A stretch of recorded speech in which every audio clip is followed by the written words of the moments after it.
This is the story of the one. As a maintenance engineer, he hears things differently. To the untrained ear, everything on his shop floor might sound fine, but he can hear gears grinding or a belt slipping. So he steps in to fix the problem at hand before it gets out of hand. And he knows Grainger's got the right product he needs to get the job done, which is music to his ears. Call, click Grainger.com, or just stop by. Grainger, for the ones who get it done. Hello and welcome to a Part of Cthulhu Behind the Bar with myself and Jay. Today we have the absolute pleasure of interviewing Jon from Tales of the Manticore. Would you like to say hello? Hey there, guys. Hey, Matt. Hey, Jay. Thanks for having me on. Yeah, it's a pleasure to have you with us today. So we'll jump straight into it with the first question of what drink would a pint of Cthulhu be if you could say it was a drink? Could it be like a nice aged mezcal? That's what I'm into lately. I have no idea what that is. You need to find out. It's like a tequila. Mezcal. It's like a tequila. I think it's like one of those all mezcals are tequilas, but not all tequilas are mezcals. Anyway, it's kind of like the whiskey of tequila. It's a sipping drink. It's a sipping slow drink. Nice. Not heard of that, but fair enough. We'll have to add that to the list for next year's meetup. No, Matt. Mercy, please. Never. My liver. We drank all of the suggestions from the past couple of years when we met up, and I'm at least very a happy good to be in majority. service then with the new booze listings. Yeah. Yeah. Right. We didn't get around to salmon vodka, and we never will. Oh, we will. We will. Just need to buy it. Alright then. So, tell us a bit about yourself. Just in general. I live in Toronto in Canada, and I'm a retired high school teacher. My colleagues tell me I'm really bad at retirement because I keep on going back to work. But these days, I guess I can call myself a full-time podcaster, and it's not because podcasting pays my bills, but because I have the time now to spend doing it. I have a huge love for classic RPGs. I'm one of those, satanic panic D&D players that actually I gave it up for decades, and then came back around about the pandemic, as so many people did, and came back with a vengeance.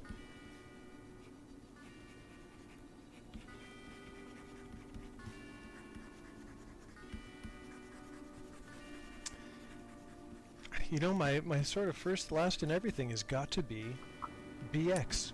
It's basic D&D. I probably stopped playing that when I was 13 years old, and went on to advanced D&D, and then second edition. But I've come back to it because it works really, really well for the audio medium, because it's so simple, and I don't have to spend a lot of time talking about rules. And so things like OSE, which are essentially the same thing, Lamentations, and even Shadowdark to an extent, all of those those are my happy place. Fair play. So with that then, what would you say your favourite TTRPG is? To be honest, it's just BX. It really is just a retro clone. But it's got a lot of flavor and a lot of aesthetic. Okay, so what led you to doing podcasts in general then, and why solo specifically? Necessity is the mother of invention. So, a lot of people started their podcast or started their YouTube channel or whatever during the pandemic, and I was one of those as well. It's a story you've heard so often. I won't get into that so much. But basically, I had discovered a few podcasts that really kind of impressed me deeply. One of them was The Adventure Zone with the McElroy brothers, who, to be honest, were really just taking a big crap on Dungeons and Dragons. Which made sense to me because, as I say, I grew up with the stigma around it, and I still am a fairly closeted RPGer. I don't tell my work colleagues about my hobby or anything. I'm pretty selective, mostly as a kind of a hangover from that stigma. Anyway, the McElroys were doing this thing where they're just having a laugh and really dunking on RPGs and D&D, but they made this thing with the Adventure Zone, I'm sure everyone's heard it by now, that was so good and so emotionally charged as well as being really, really funny. I came away from that going, oh my gosh, I find a lot more stuff like this. So I started looking, and I stumbled across a podcast called The Iron Realm. And The Iron Realm was a guy doing basic D&D solo, and he had like this deep, deep voice, and he really committed to the bit. It was kind of like the shadow knows. There was a persona in the narrator. And at one point he did this thing where he like made a 2-page short story vignette about his game that brought it to life. And I thought, this is amazing. I gotta find 20 more podcasts just like this. But I didn't find any more. He was the only one doing it. And then the pandemic really took hold, and we were all, sequestered in our apartments. I have a little studio here at my place, and I thought, well, maybe I'll make one. And so I tried to do it building upon what I had heard from him in terms of this kind of hybrid somewhere between an actual play and an audio drama, and then hoping to ring that emotional bell that the McElroy brothers were able to do so effectively on the Adventure Zone. I thought this could actually have some depth to it and be almost art, dare I say art. And so that's what I was going for when I started. Mostly I was learning as I went. I had no idea what I was doing. I didn't know how to make a podcast. I didn't know how to launch it, how to host it. All of that stuff I learned by making mistakes, as many of us do. And so I look back on those early episodes. It's 5 years ago now, and they're like embarrassing baby pictures, but they also have to happen. So I feel like my recent stuff is the stuff I'm really proud of. But a lot of people who enjoy my show, they love that early stuff, maybe because it's got the honesty of having errors in it. And I was trying a voice at the time too. I was trying to do this sort of like, deep voiced persona. At some point I dropped that too because I became comfortable with my own voice on the mic. Anyway, that was a long answer to a short question. So good. I got into TTRPGs similarly. The Adventure Zone Season 1 was the first one I actually listened to. Isn't it so? The balance is so good. Yeah. So good. They kind of lost me after that because they got into whimsical fantasy too much for me. Yeah. I kind of like a more Games of Thrones kind of vibe. Not that the balance had that, but I don't know. They were just so good. They are so good at what they do. I just loved it anyway. Yeah, it was lightning in a bottle that first season. Boy, oh boy. And now, of course, they can sell out concert halls. Yeah. It's crazy to me that D&D or any TTRPG can sell out. Was it Madison Square Garden that one of the podcasts Is that what sold Critical out? Role did? I'm not. I think it might be in D20 or Critical Role. Yeah, I've something out. tried to get into both of those shows, and I can't. Mostly because I'm looking for that darker fantasy, especially nowadays where I'm aware of so much more to choose from. Actually, the Cthulhu podcast can be very dark as well, and so I've enjoyed quite a few of those for that reason. I will say I also didn't super get into Critical Role or D20. I tried those because they were the other two big ones after Taz. Yeah. They have a crossover one that's a little darker, where it starts with the premise that everyone is going to die, and they work back from there. It's a little quick one, but it's not bad. It's a little bit more What's that one called? Maybe I should give it a shot. It's like Legends or Tales of Adventures? Nah, that's not it. Hold on, I'll find it. Yeah, that's a different podcast. I have this funny story that when I launched my podcast, I didn't know what it was going to be, but I had these very strong convictions about what it shouldn't be, and I was like, there's going to be no tabaxis, and there's going to be no pun names, and there's definitely not going to be any fighters named Grog. And I didn't even know that that was one of the names of the characters on Critical Role. Totally unaware. It's just that I'd heard characters named Grog on about 24 podcasts, and I thought it's the laziest name I could think of. I think I may have actually gone in and edited that out since, because it really feels like a targeted attack, but it's not. So how long have you ran Manticore for? I've just passed my 5-year podcast anniversary, and it's gone by simultaneously quickly and slowly, because the episodes take forever to make, and there are a lot of them now. But at the same time, when I look back, it has gone by kind of in a blur. Yeah, kind of both. How about you guys? How long have you been running it? About 4 years. 4 years, Nearly? Near Yeah. enough. Well, 3.5 3 and a bit. Yeah. It does go Yeah, by we very always- quickly, surprisingly. Started randomly, still going. 3.5 Yeah. years later. So, Doesn't what feel are the it. processes for each episode / season that you work on? I do have a workflow now and a bit of a routine. So typically, when I get up in the morning, I'll get up early so that it's just me and there's no noise of people making breakfast or whatever around. And the first thing I do is record vocal takes from whatever script I've written the day before, and that's because in the morning the voice has extra bass and resonance and just generally sounds better. And so I do all my recording in the morning, and I've learned through trial and error that for me I use a method called punch and roll. So if I make mistakes as I go, I just say the line again, and then I say the line again, and then I say the line again, and then I edit it all later. It's just a little bit faster and more efficient than recording a take and going back and punching in where you're unhappy with delivery.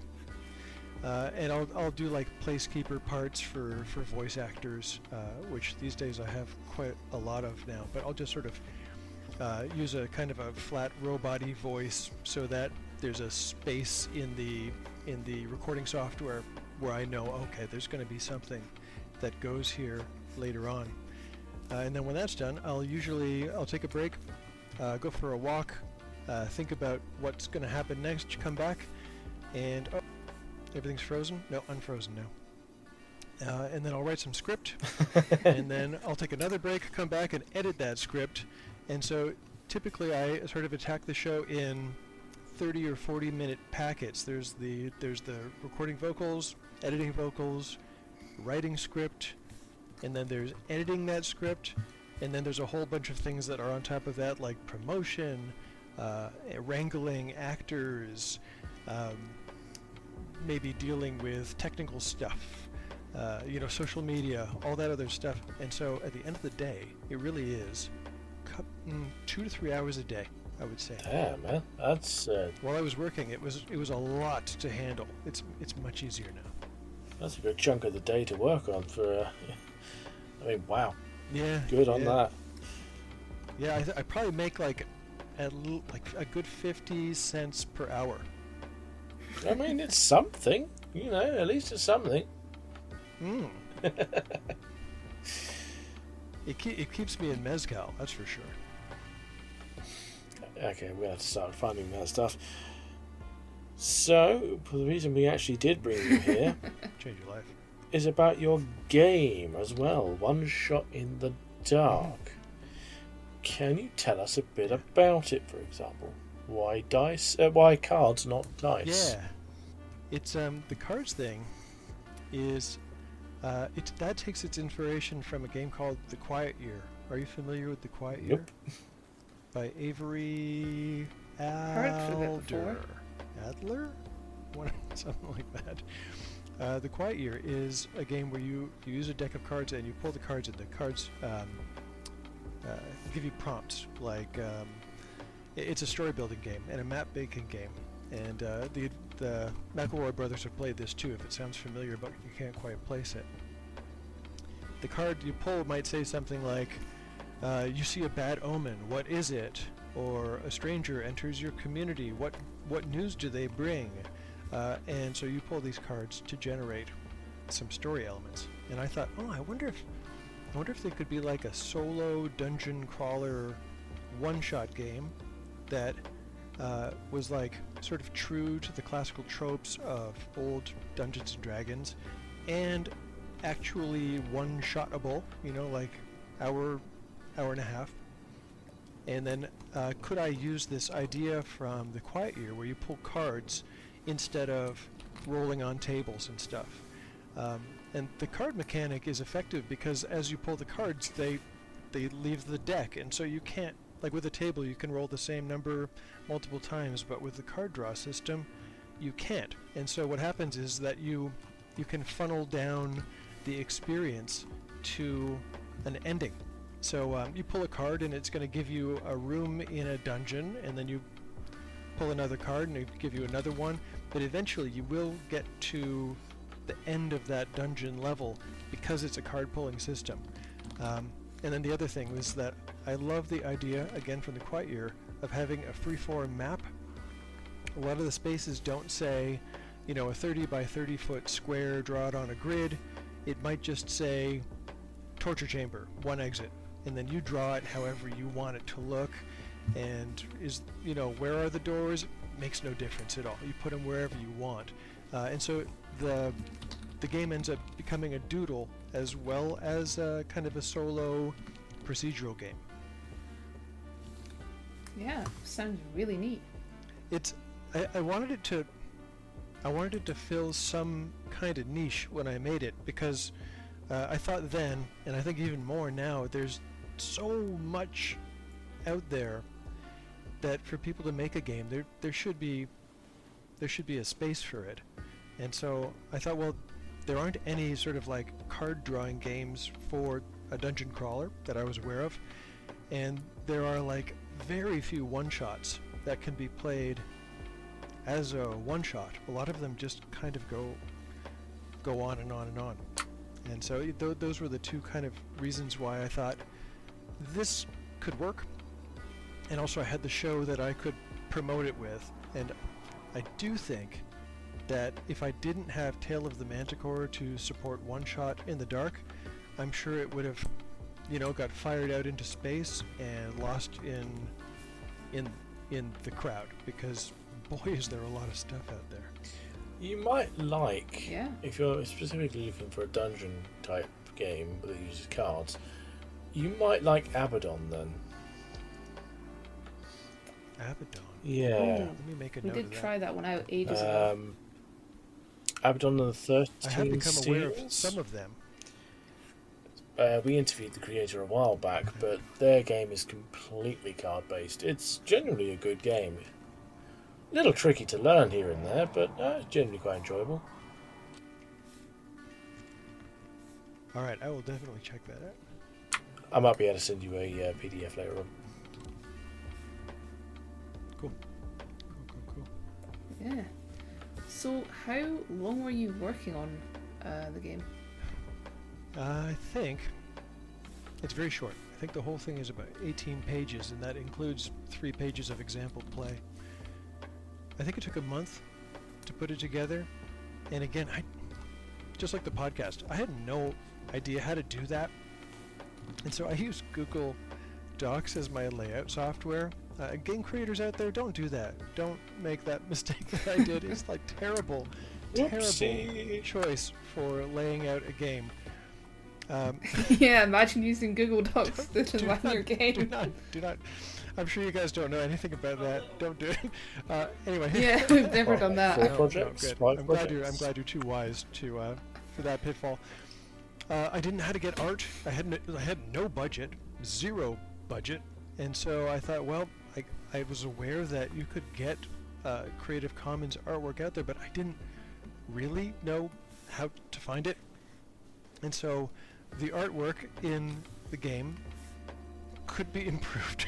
I'll say that the artwork in the game could be better. I ended up taking everything and putting it through some filters to give it at least a unified look, and I ended up taking some photographs of dice and cards and stuff, and putting those through the same filter to bring it all together.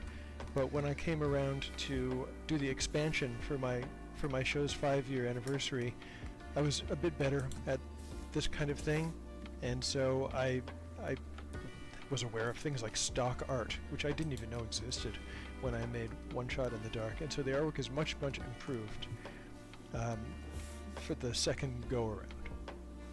The cover is me holding a ruler with a piece of tape stuck to the end, kind of cut to a point, and then put through 129 different filters to give it a certain artistic quality, so that it kind of does look like pen and ink.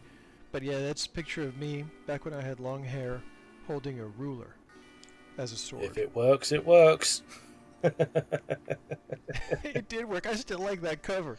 It's the only art in that thing that I actually really like. And now actually trying to recreate that is very tough, because of course all of the apps that I used back then are, they're gone. They don't exist on the web anymore. See, that's funny, because Fair enough.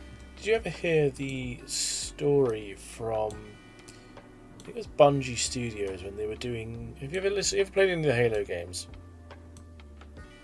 Oh yeah, for sure. So the voice module they used for Guilty Spark, they lost because the program disappeared, and it took them, I think it was like a couple of months to work out how to replicate it. So it's funny that big creators, small creators, we all have the same problems, whether it's a filter or internet issues. Webcams. What resources inspired you in making the game then? Any books or movies that led into this aesthetic of it and such? Okay, so I've mentioned The Quiet Year, so that one certainly an influence.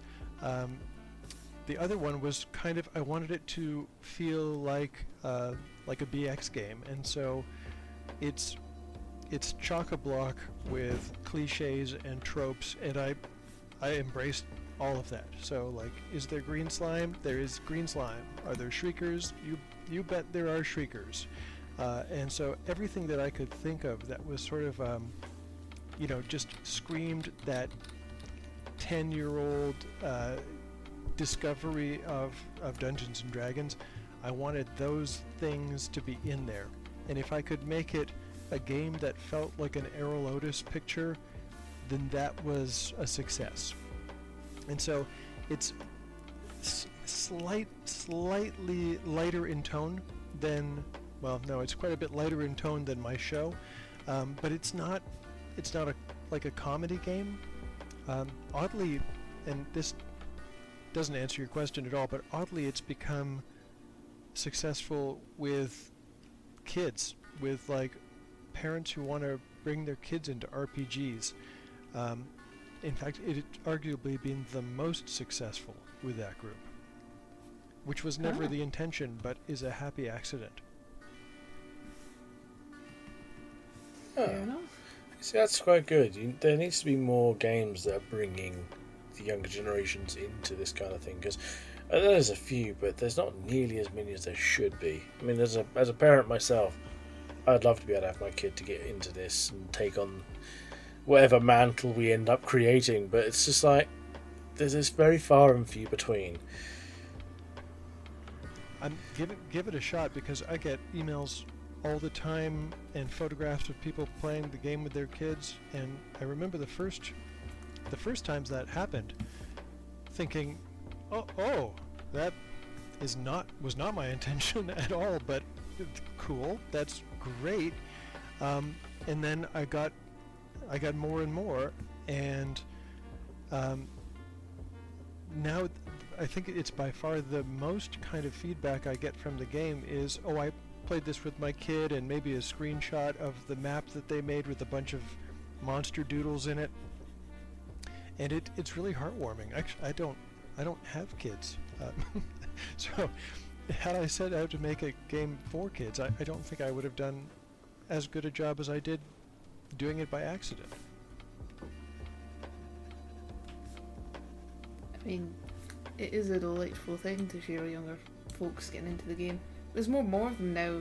The success of stuff like the oh god, it's the Critical Role like Vox Machina cartoons and stuff. Uh-huh. And D&D becoming a little bit more mainstream. I mean, the D&D movie was a pretty big success. Sure. Yeah.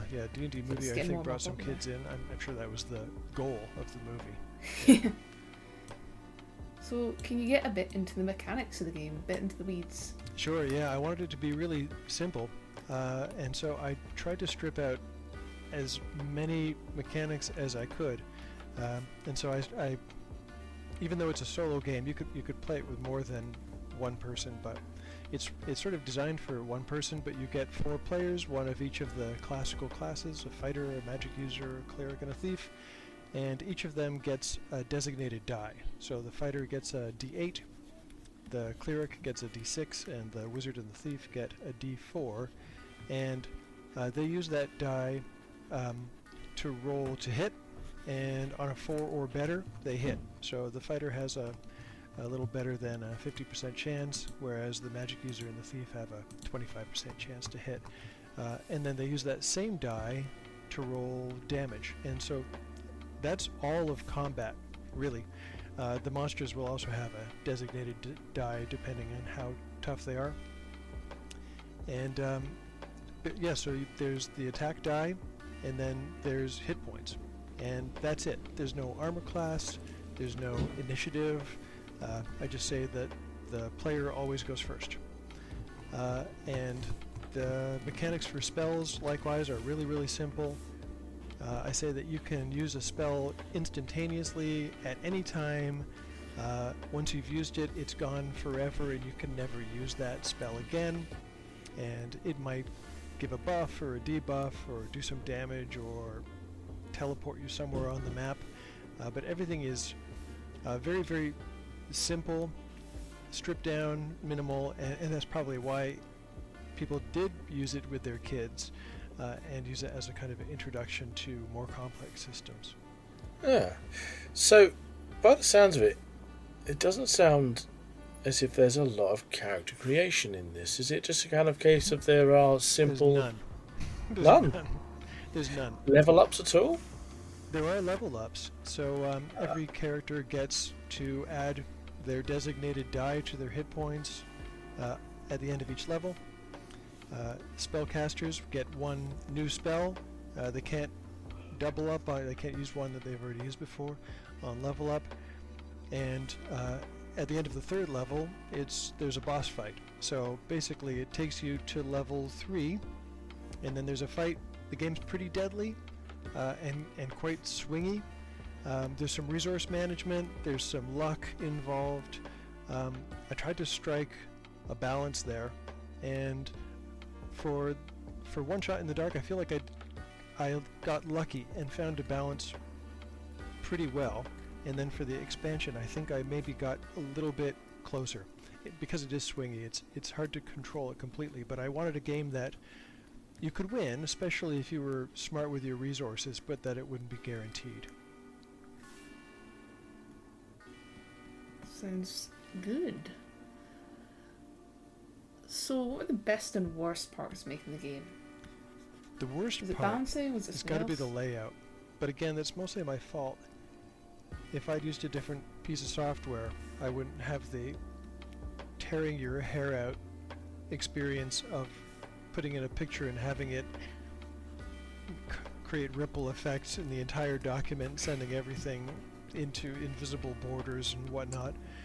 The Even classic when I did the Microsoft. expansion, I did it again because I already had the original. I thought it was really just a matter of replacing certain blocks, but even that was kind of a layout nightmare. Hats off to people that do layout well. It's probably an unsung skill. So that's probably the worst part. The best part is it's getting that feedback from people that say, "Hey, I played this with my kid and we had a great time. Thank you so much." You know, or getting creative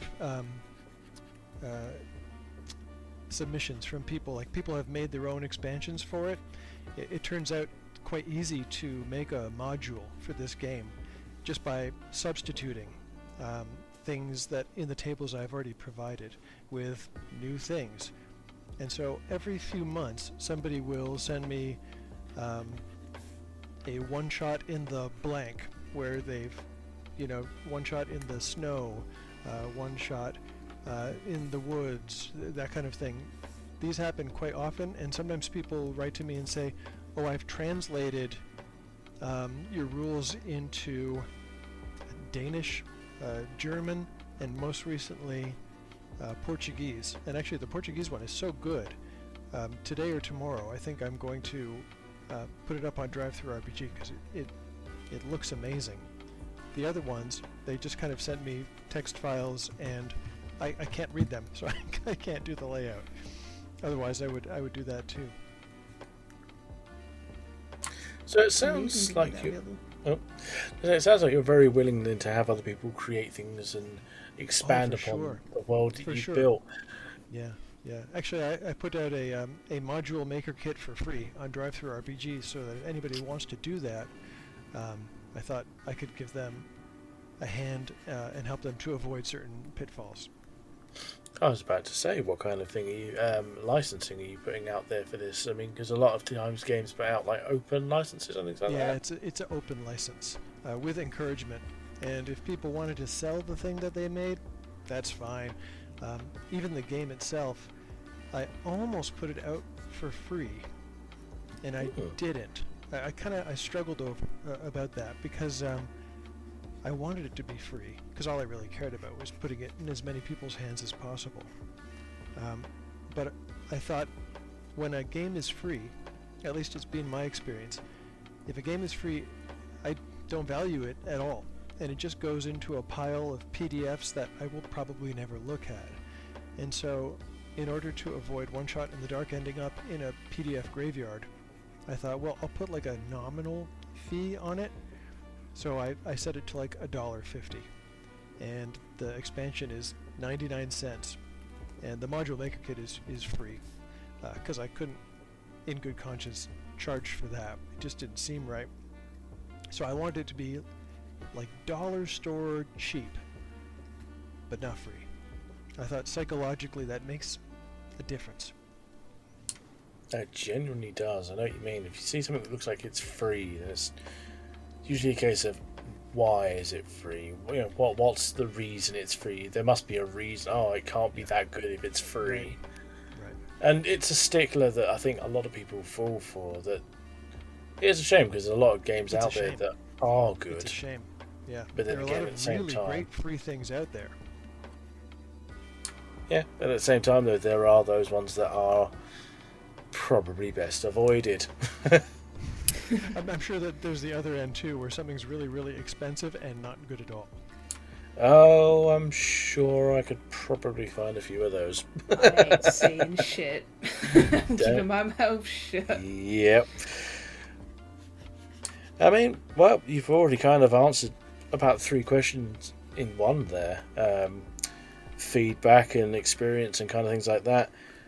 Can you share any specific memorable moments when you were creating the game, and like even from any of the feedback that you have received, is there anything specifically that springs to mind? I'm trying to think of. Well, yeah. This will be an exclusive. And yeah, because it's a painful story for me to tell. Are you okay with that? Yeah, if you're okay. I'm okay. If you're okay with it. So, when I was approaching the 5-year mark for my podcast, I started to think I should do something to celebrate my 5-year podcast anniversary. And if you have products on DriveThruRPG, you can also, you can run sales reports, and you know how many you've sold. And so I knew that One Shot was very, very close to going platinum. They have like achievement badges, copper, silver, electrum. No, silver, I forget. Silver, electrum, gold, platinum, and then it goes on to adamantium, or I'm sure I'll never hit these stratospheric ones, but the game was doing really, really well. I was thrilled because I could see like, oh, it's a couple dozen away from going platinum, and if it sells at the rate that it usually does, then it will go there by the time I hit my 5-year podcast anniversary. So I'm going to celebrate going platinum by releasing an expansion module. And the expansion module would have like a loose tie-in to the show to kind of do some fan servicing, but you know, you wouldn't have to know the show to play it either, so that could kind of hopefully please everybody. Anyway, so I was logging in, waiting for the numbers to cross a threshold and go platinum, and one day it did, and I thought, there we go, it's time, I'm gonna put out my expansion, and I'll be able to say, you know, in celebration of going platinum, here is the new expansion to One Shot in the Dark. And the gold badge did not change to platinum, and I thought, okay, maybe there's a time delay. That's fine. So I waited a couple weeks, and it still did not change. So I eventually wrote to DriveThruRPG, and it turned out, and this is the sad and somewhat embarrassing part, there was a clerical error in which they added a 4 to a sales figure that turned 25 units into 425 units sold in like a day. Oh, that's a big change. Yes, that it hadn't flagged anything for them. They assumed I had done some kind of giveaway, which I hadn't. And in fact, I couldn't. I can't give away a product that I've been selling. That would kind of be insulting to anybody that buys it. So I couldn't do that. So I knew that hadn't happened, and it was simply a clerical error on their part. Whoever was typing in the numbers was doing it by hand, and they added a 4. The upshot was that I was almost 400 units away from going platinum. And I knew that that was not, that might happen one day. It was not going to happen tomorrow, or next week, or next month. I'm not selling these things by the hundreds. I'm selling them maybe 50 a month, which to me is amazing. It's great, it's wonderful, very satisfying, but not at the rate that would get me to that platinum. So anyway, I had egg on my face because I had told a few people what I was doing. Oh, I'm going to release this thing because my game has gone platinum. I legitimately thought that it had, but sadly it had not, and would not for a while, and even, well, I haven't checked recently, but I think it still is not at that threshold to become platinum. Anyway, so I had to kind of change gears and say, oh, okay, this is not in celebration of going platinum. This is in celebration of hitting the 5-year podcast anniversary mark. At least I did have something to celebrate it with, and of course I put it out there. But had I known what the actual numbers were, I probably would not have spent the 2 months to make the expansion module that I did, because the chance of it being successful is kind of a fraction of what I had thought it would be, because it is an expansion. You know, people that buy the original might buy the expansion, but people that haven't bought the original won't buy the expansion. So I thought, well, maybe this new module will do 10% of the numbers that the original rules did, and that's okay. But when I found out that the numbers had been entered in error, I thought, it's not putting out my new child into the world with the greatest of prospects. Anyway, it was spilled milk at that time, and so and the work was done. The game was made. So, you know, I put on a smile and put it out there anyway, and best of luck to the expansion module. You'll have to give us a link to that on drive-through, and we'll stick it in the description below. See if we can help you get some of those numbers at least. Everybody has to eat a little bit of crow every now and then, right? Yeah, every now and then. So, have you any ideas of new projects or new games or new things for the podcast even Always. might be coming up? Always. I'm always trying to innovate the audio medium. The podcast really is my main thing. One Shot in the Dark has been fun, but it represents a small fraction of kind of what I do content-wise. I think it will be a long time before I put out another expansion. I'm certainly very willing, if people like continue to translate the game, I'm happy to promote that and put that out there as well.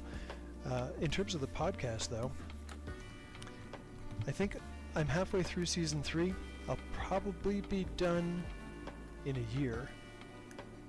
After that, I don't know. I already have ideas for season 4 rolling around in my head.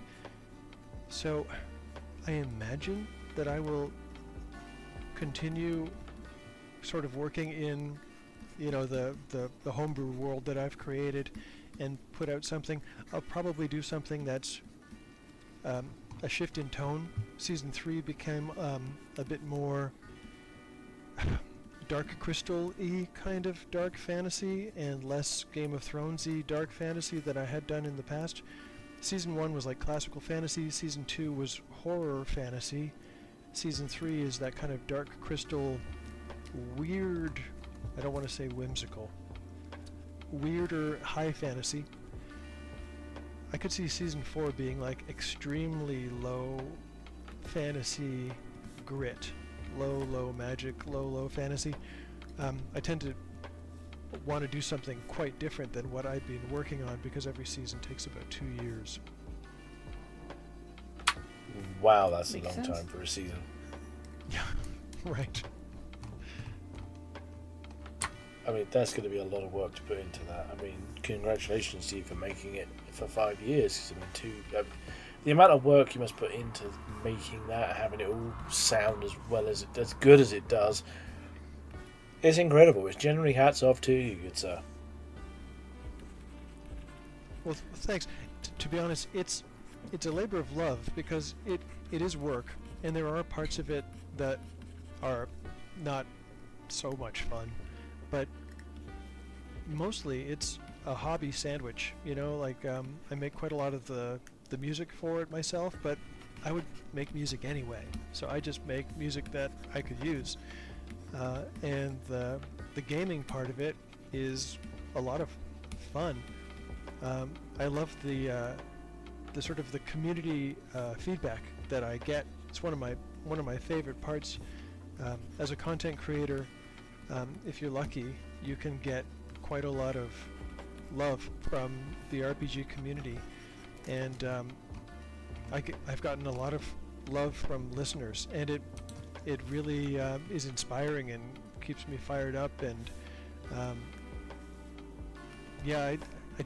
don't know if I would do it if I didn't have that audience out there.